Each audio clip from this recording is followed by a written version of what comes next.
শুভ, মাহমুদুল্লাহর অবসর সম্পর্কে বিস্তারিত জানাবেন, সেই সাথে বিসিবি আনুষ্ঠানিকভাবে কিছু জানিয়েছে কিনা জানাবেন আমাদের।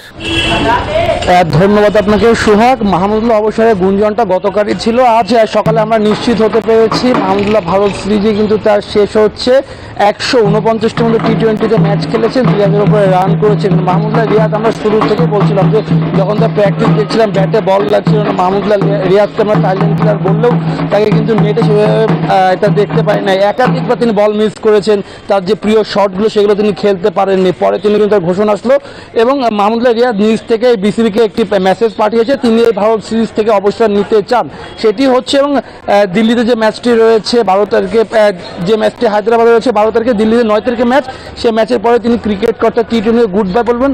তাদের বিদায়ের মাধ্যমে পঞ্চপাণ্ডবের 5 জনে কিন্তু টি-20 থেকে অবসর নিলেন।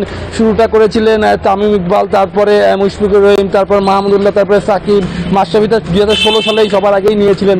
সবকিছু মিলিয়ে কিন্তু তার অবসরটা আলোচনা হচ্ছিল। যখন একটা ব্যাটসম্যান ফর্মে থাকবেন তখন তিনি অবসর নিতেই চাইবেন। আমরা দেখছিলাম তিনি যেভাবে ব্যাটিং করছিলেন, নেটে ব্যাটিং করছেন, ম্যাচে ব্যাটিং করছেন, সেটি কিন্তু মাহমুদুল্লাহ রিয়াদের কাছ থেকে খুব একটি তাদের সেরাটা বেড়ে আসতে পারেনি।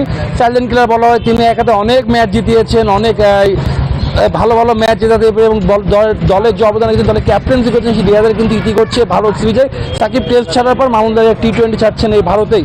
সোহাগ, এই ছিল আমার কাছে এখন পর্যন্ত দিল্লি থেকে সর্বশেষ।